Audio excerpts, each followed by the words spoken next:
Galatians 6, verse 1 to 5 says, Brethren, if a man is overtaken in any trespass, you who are spiritual, restore such a one in a spirit of gentleness, considering yourself less, lest you be tempted. Bear one another's burdens, and so fulfill the law of Christ. For if anyone thinks of himself as something when he is nothing, he deceives himself.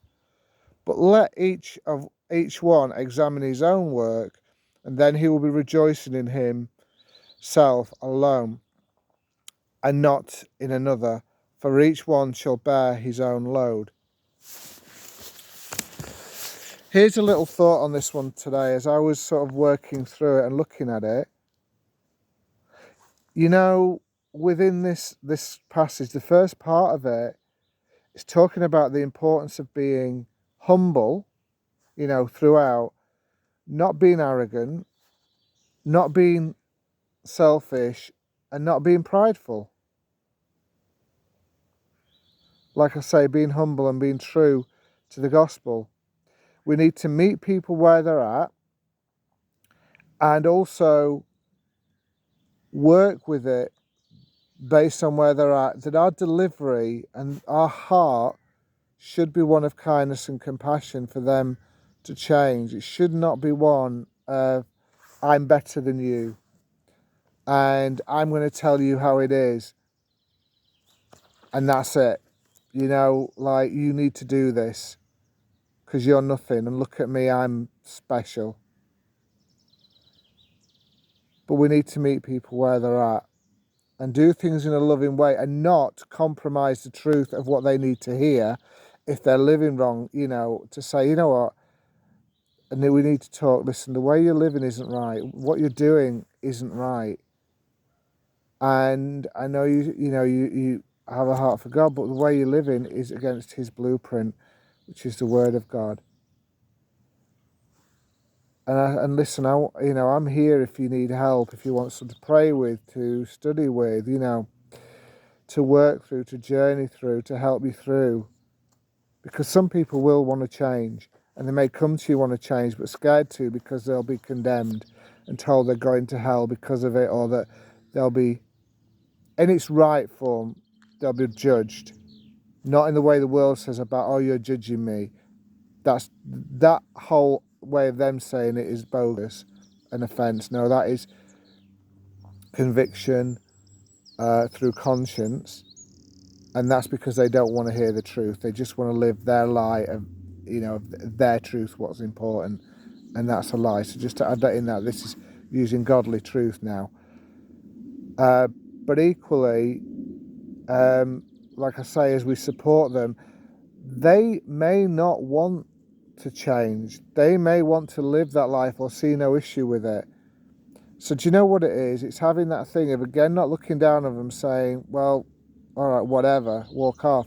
But actually to say, okay, if you live that way, that's fine. Well, just know I am here, and if it's okay, I will be praying for you. I love you, I care about you. And that's why I'm telling you. But then being willing to step away, not being different towards them or treating them differently like a leper, still be normal with them, but showing them that you're not going to abandon them because of their poor choices, but that you're still there. And then eventually, as they hear it from, and to pray and say, God, would you reveal it through others, or would you reveal their way to them, that they would have an opportunity to change and stand with them. And do you know what? It might take years, but in time they will, the change is possible. And it will happen, that God will put things in their way to hopefully bring them to it. And they'll remember what you did. And if you're lucky enough to still be in their lives, they will come back to you and you will see it through. But if not, somebody else will. But God will then send somebody to you to help. So it's about that heart of how we deal things that's important. But also remember, again, humility is key. And then with verse 3, because that was really just looking at 1 and 2, it says, if you act, basically in verse 3 where it says, if anyone thinks of himself higher, what this is basically saying is if you walk around like you're superior, you've got it together, people need to listen to you because you're the great I am, you're the great knowledgeable one, you're so perfect, you're so self-righteous. No, you're so full of pride, you're so full of self that you're not full of God, and you're so arrogant. And guess what?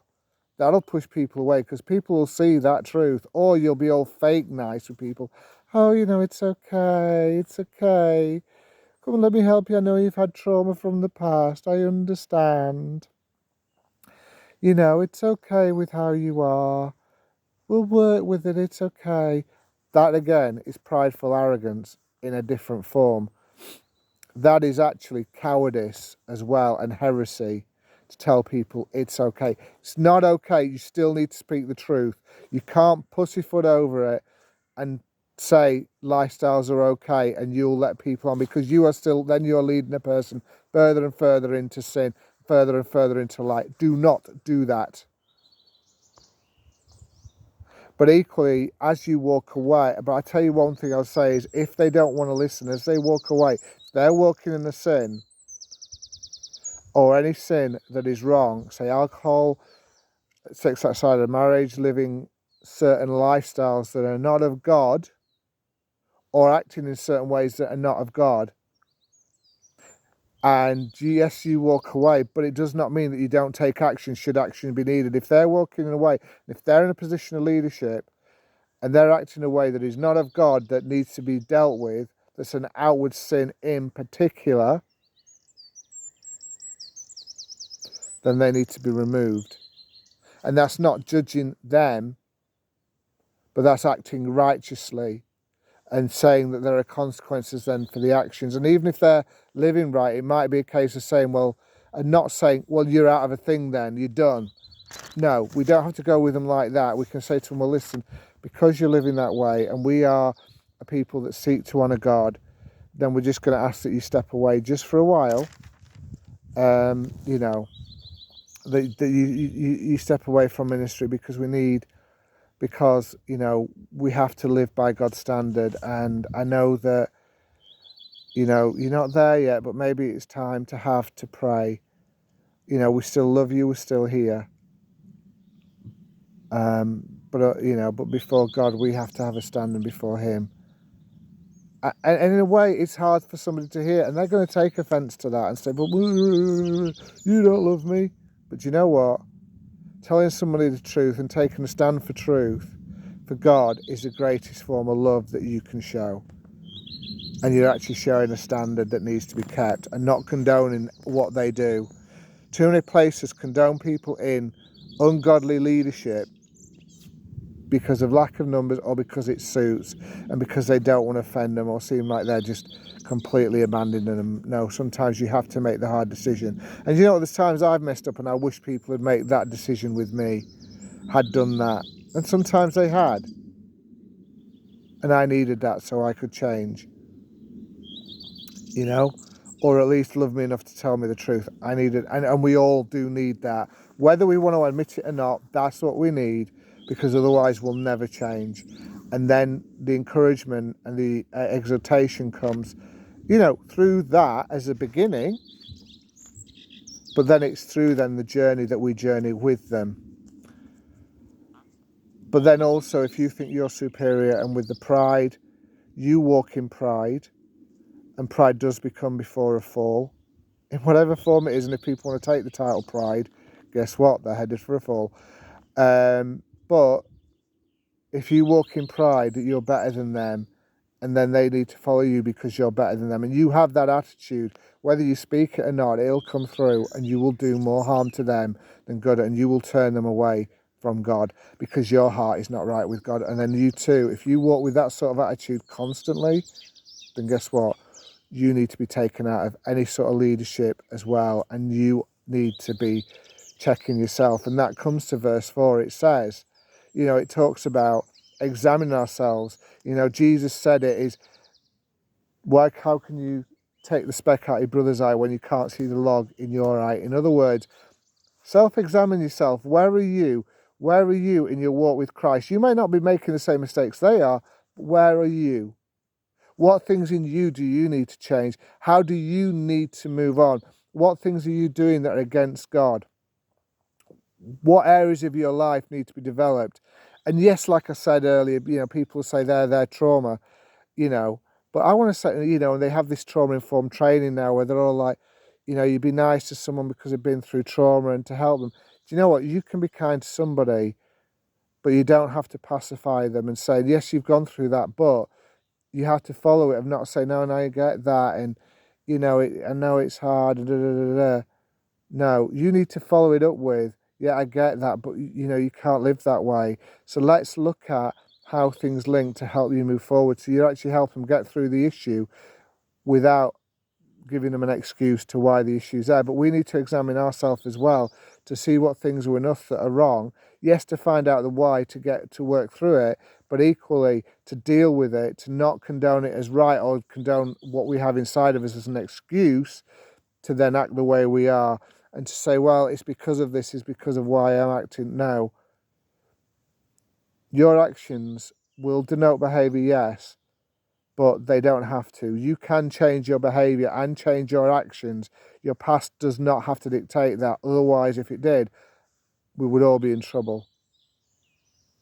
We can make the decision to change. And if we've got God living inside us, we have the one that can help us expedite and do that change in a loving way. And we can give it to others. And our testimony then can be, and the life that we show and the life that we exhibit will be one that will bring people to God through us, because we would say, look, it's not us. They'll be like, oh, thank you for what you did. Well, it's not us. It's about Jesus. It's about what he's done. You don't need to thank us. Thank God, because I mess up too, but I need God, and we just need to keep examining ourselves.